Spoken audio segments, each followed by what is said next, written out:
Hey heroes and விஜிலண்டிஸ் நான் தான் தி காச்சியா கூட்டாவோட episode 11 break down தான் அந்த வீடியோவில் நம்ம பார்க்க போகிறோம். டைம் வேஸ்ட் பண்ணால் பிரேக் டவுனுக்குள்ளே இறங்கிடலாமா? போன எபிசோட் எங்கே முடிச்சாங்கன்னு தான் கண்டினியூ பண்ணுறாங்க. போன எபிசோடில் ஆக்சுவலி நம்ம இன்ஜின் பார்த்தீங்கன்னா வந்துட்டு வாயில் தண்ணியாக தள்ளி விழுந்திருப்பால, அதுக்கு ஒரு மணி நேரத்துக்கு முன்னாடி என்ன நடந்துச்சுன்னு காட்டுறாங்க.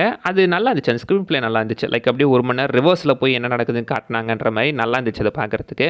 அண்ட் பார்த்தீங்கன்னா ரிவர்ஸில் காட்டுறாங்க, என் பின்னாடியே வாங்க அப்படின்ற மாதிரி அந்த பொண்ணு இவளை ஏதோ ஒரு கோட்டை மாதிரி இருக்கிற இடத்துக்கு கூட்டு வந்திருக்கா. அது ஏதோ பெரிய கோபுரமாக பார்த்தீங்கன்னா வானத்துக்கு நீட்டிகிட்டு இருக்கு.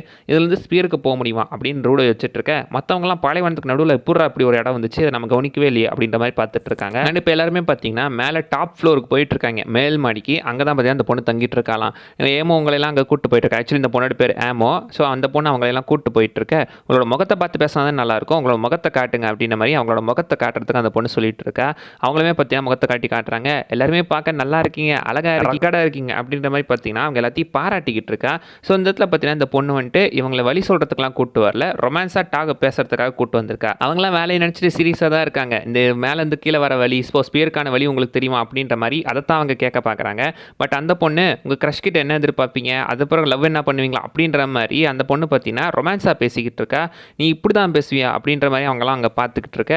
இன்ஜின் வந்துட்டு ஒருவேளை நான் உங்ககிட்ட இந்த மாதிரி உங்ககிட்ட இந்த மாதிரிலாம் பேசினேன்னா நீ வந்துட்டு எங்களுக்கு அந்த வழி சொல்லிடுவியா, ஒருவேளை இதுதான் அந்த வழி சொல்கிறதுக்காக நீ கொடுக்குற வேலையோ அப்படின்ற மாதிரி பேசிகிட்டு இருக்கா.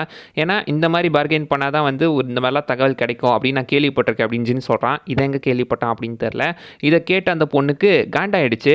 அப்போ நீங்கள் என்னை வழி கேட்க தான் இங்கே வந்தீங்களா, என்னை பார்க்குறதுக்கு யாரும் இங்கே வரலையா, உங்களுக்கு சுத்தமாக பிடிக்கல அப்படின்ற மாதிரி அந்த பொண்ணு திடீர்னு பைத்தியம் மாதிரி பண்ணிட்டு இருக்கா. இதை பற்றி சுற்றி இருந்தவங்களாம் கொஞ்சம் ஆச்சரியப்பட அண்ட் இன்ஜின் வந்துட்டு டக்குன்னு பொண்ணு உன் மேலே எனக்கு ஒரு கண்ணு அப்படின்ற மாதிரி உன் மேலே இன்ட்ரெஸ்ட் இருக்கு அப்படின்னு வந்து பொஸ்க்குன்னு சொல்லிடுறா. நீ போய் சொல்றடா அப்படின்னு சொல்லி பார்த்தீங்கன்னா இப்போ சொல்லிட்டு இருக்க. பின்னாடி இருந்த பிக் கை அந்த டெல்மனை பார்த்தீங்கன்னா ஆக்சுவலி அவள் கண்ட்ரோல் பண்ணிடுறா. கண்ட்ரோல் பண்ணி இன்ஜினை பின்னாடி இருந்து அவனோட வைட்டல் இன்ஸ்ட்ருமெண்ட்டை வச்சு ஒரே அடி பைப்பில் பார்த்தீங்கன்னா அந்த இடத்துலையும் வாங்கி விழுந்துடுறான். அண்ட் இப்போ மற்றவங்களை அட்டாக் பண்ண பார்க்க நீங்கள் இந்த பொண்ணை ஹர்ட் பண்ண நான் விடமாட்டேன்டா, ஏன்டா அவளை மோசமாக நடந்துக்கிட்டீங்க அப்படின்னு சொல்லி அவங்களுக்கு ஆப்போசிட்டாகவே சண்டைக்கு போயிட்டு இருக்கா. ஸோ இந்த பொண்ணு பார்த்தீங்கன்னா ஏதோ ஒன்று பண்ணியிருக்கா, அதனால தான் அவங்க சீரியஸ் ஆகிட்டு இருக்காங்க. ஸோ இந்த பொண்ணு என்னடா பண்ணான்னு பார்த்தா அவள் காலில் இருக்கிற அந்த வைட்டல் இன்ஸ்ட்ருமெண்ட்டை நம்ம ரோட ஆல்ரெடி நோட் பண்ணிட்டான். அவள் காலில் ஆக்சுவலி பார்த்தீங்கன்னா அந்த பூட்ஸ் இருக்குது. ஸோ அந்த பூட் அந்த சீரீஸில் வர ஒன் ஆஃப் தி பூட்ஸ் அது நம்ம ரோடோ கைடு எப்படி அந்த க்ளவுஸ் இருக்குது, அந்த க்ளவுஸில் சிம்பிள் இருக்குல்ல, அதே சிம்பிள் இப்போ அந்த பூட்ஸில் இருக்குது.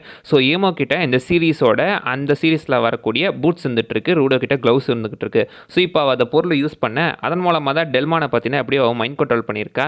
இவங்க வந்துட்டு அவனை மைண்ட் கண்ட்ரோல் பண்ணல, அவனே தான் பண்ணுறான்னு சொல்ல இல்லை அப்புறம் தான் தெரிய வருது இவன் வேணும்னே அவனை மைண்ட் கண்ட்ரோல் பண்ண வச்சிருக்கா அப்படின்றது. அண்ட் இப்போ இந்த பொண்ணு மேலே யாருன்னா கை வச்சிங்கன்னா உங்களை வகுத்து போட வேண்டாம் அப்படின்னு சொல்லி டெல்மான் கொடுக்க இருக்க. என்னடா பண்ணிட்டு இருக்க, நீ எங்க ஆள்றா அப்படின்ற மாதிரி பார்த்தீங்கன்னா அவன் பார்த்துட்டு இருக்க. பிரச்சனை ஆரம்பிச்சிருச்சு, தகவல் கேட்க வந்த இடத்துல தகராறு ஆயிடுச்சு. இப்போ நம்ம ரூடோக்கு பார்த்தீங்கன்னா ஆக்சுவலி மைண்டுக்குள்ளே ஏதோ வித்தியாசமான விஷுவல்ஸ்லாம் வந்து போயிட்டு இருக்கு. அவனோட கடந்த கால விஷுவல்ஸ்லாம் வந்து போயிட்டு இருக்கு. கடந்த காலத்தில் பார்த்தீங்கன்னா அவன் மேலே ஸ்பியரில் இருந்திருப்பால, அப்போ அங்கேருந்து அந்த அப்போஸ்டல்ஸ்க்கு இவனை வந்து பிடிச்சிட்டு போனது அண்ட் சிவாவோட மெமரிஸ்லாம் இப்போ இவனுக்கு வந்துட்டு இருக்கு. அதன் மூலமாக பார்த்தீங்கன்னா அவனுமே ஒரு குழப்பத்தில் இருந்துட்டு இருக்கான். மற்றவங்களாம் பார்த்தீங்கன்னா சுற்றி அந்த இடத்துல இருக்காங்க. இன்ஜினை கீழே விளைச்சதுக்காக ஜான்கா இப்போ அந்த பொண்ணை அட்டாக் பண்ண போறா. பட் டெல்மானை வச்சு பார்த்தீங்கன்னா எப்படியோ திருப்பி அட்டாக் பண்ணிடுறா. அவன் எப்படியோ பார்த்தீங்கன்னா ஜான்கா எஸ்கேப் ஆயிடுறான். ஸோ இப்போ டெல்மான் இந்த பொண்ணுக்கு குறுக்க பார்த்தீங்கன்னா தடை மாதிரி நின்றுட்டு இருக்கான். அண்ட் இப்போ தான் பார்த்தீங்கன்னா ரூடோக்கு கொஞ்சம் கொஞ்சமாக மைண்டு மாறிட்டு இருக்கு. இதை பார்த்தீங்கன்னா பின்னாடி இருந்த டாம்சி பார்த்துறான். அவன் பேர் டாம்சி, இவன் பேர் பார்த்தா ஜான்கா. ஸோ ரெண்டு பேரும் பார்த்துடுறாங்க. அவனுக்கு என்னடா ஆகுது அப்படின்ற மாதிரி இவங்க பார்த்துக்கிட்டு இருக்க. அப்புறம் தான் அந்த பொண்ணு சொல்கிறா, அவங்கள வந்துட்டு நான் எதுவுமே பண்ணலையே, நான் அவங்களோட மெமரிஸை தான் அவங்களுக்கு கொடுத்தேன் அப்படின்னு சொல்கிறா. ஐ மீன் மனுஷங்க சந்தோஷமாக இருந்த மெமரிஸை பார்த்தீங்கன்னா அவள் கிரியேட் பண்ணிட்டு இருக்கா. இப்போ நம்ம ரூடோ கனவு காணிட்டு இருக்கால, அந்த கனவுல ஆக்சுவலி சீவா வந்திருப்பா. சீவா தான் பாஸ்டில் நம்ம ரூடோக்கு பார்த்தீங்கன்னா பெஸ்ட் ஃப்ரெண்டாக இருந்திருப்பால. ஸோ சீவா கனவுல வர சீவாவை பார்த்தீங்கன்னா ஆக்சுவலி இந்த பொண்ணு பார்க்குறதுக்கு அவளுக்கு சீவா மாதிரியே தெரிஞ்சிட்டு இருக்கு. மேபி டெல்மானுக்கு அவங்க பிடிச்ச யாரோ ஆள் ஒருத்தராக பார்த்தீங்கன்னா அந்த பொண்ணு தெரிஞ்சிருக்கலாம். அதனால தான் டெல்மான் ப்ரொடெக்ட் பண்ணுறான். இங்கே இவனுமே அதை பண்ணிக்கிட்டு இருக்கான். அண்ட் இப்போ பார்த்தீங்கன்னா அதுலேருந்து வர ஸ்மெல் தான் அதுக்கு காரணமா அப்படின்ற மாதிரி சொல்லி இப்போ அவங்க மாஸ்க் போட்டு மூஞ்சியை மறைச்சிக்கிறாங்க. மெமரிஸ் வந்துட்டு வெறும் நல்லதை மட்டும் தான் கொடுக்கணும் அவசியம் இல்லையே, கெட்டதையும் கொடுக்கலாம் அப்படின்ற மாதிரி அவங்க சொல்ல, என்னடா சொல்கிறீங்க முட்டா பசங்களா, அவங்கள விட மாட்டேன்டா அப்படின்னு சொல்லி எகைன் பார்த்தா இப்போ டெல்மானை வச்சு அட்டாக் பண்ண வர. அண்ட் அந்த ஸ்மெல்னால மற்றவங்களுமே எப்படியோ பார்த்தீங்கன்னா அவளுக்கு கண்ட்ரோலில் வந்துட்டாங்க. ரியோ கண்ட்ரோலில் வந்துட்டா, ஃபோலோ கண்ட்ரோலில் வந்துட்டான், ஈவன் ரூடோவும் கண்ட்ரோலில் வந்துட்டான். இப்போ அவங்க தான் நடுவில் மாட்டிட்டு இருக்காங்க. அண்ட் பார்த்தீங்கன்னா இதில் தான் நம்ம டெல்மானோட வைட்டல் இன்ஸ்ட்ருமெண்ட் பற்றி சொல்லியிருக்காங்க. அதுக்கு ஏதோ ஒரு பெரிய சைஸ் ஷவர் மாதிரி தான் வந்துட்டு இருக்கோம். ஸோ அதுக்குள்ளே பார்த்தீங்கன்னா ஆக்சுவலி வந்து வாட்டர் ஷூட் பண்ணால் இந்த வாட்டர் ஆக்சுவலி என்னடா பண்ணும் அப்படின்னு கேட்டிங்கன்னா நம்ம டெல்மான் வந்துட்டு நிறைய செடிகளை வளர்க்கணும்னு நினைப்பான். ஸோ அதுக்காகவே இந்த வைட்டல் இன்ஸ்ட்ருமெண்ட்டை அவன் நினச்சி உருவாக்கியிருக்கான். அண்ட் அதுலேருந்து வர தண்ணி பார்த்தீங்கன்னா அந்த விதைகளை வளர வைக்கும். ஸோ விதை பார்த்தீங்கன்னா தண்ணியை உள்ள இழுத்துட்டு அந்த செடி வளர வைக்கும்ல, அந்த மாதிரி மனுஷங்க அதில் ஷூட் பண்ணானா மனுஷங்க உடம்பு கொஞ்சம் கொஞ்சமாக அந்த தண்ணியை உள்ள எடுத்துக்கும்.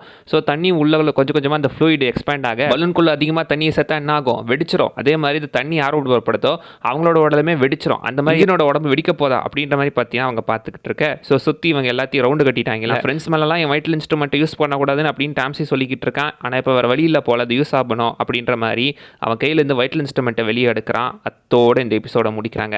நல்ல ஒரு இன்ட்ரெஸ்டிங்கான ஒரு எபிசோட் தான். அவளோட பவரை காட்டியிருக்காங்க. அண்ட் அந்த சீரிஸோட பூட்ஸ் இவகிட்ட இருக்கு. இதுக்கு எப்படி இவகிட்ட வந்துச்சு, இவன் முதல்ல எப்படி இங்கே வந்தா அப்படின்றது பெருசாக பார்த்தீங்கன்னா எங்கேயுமே சொல்லப்படல.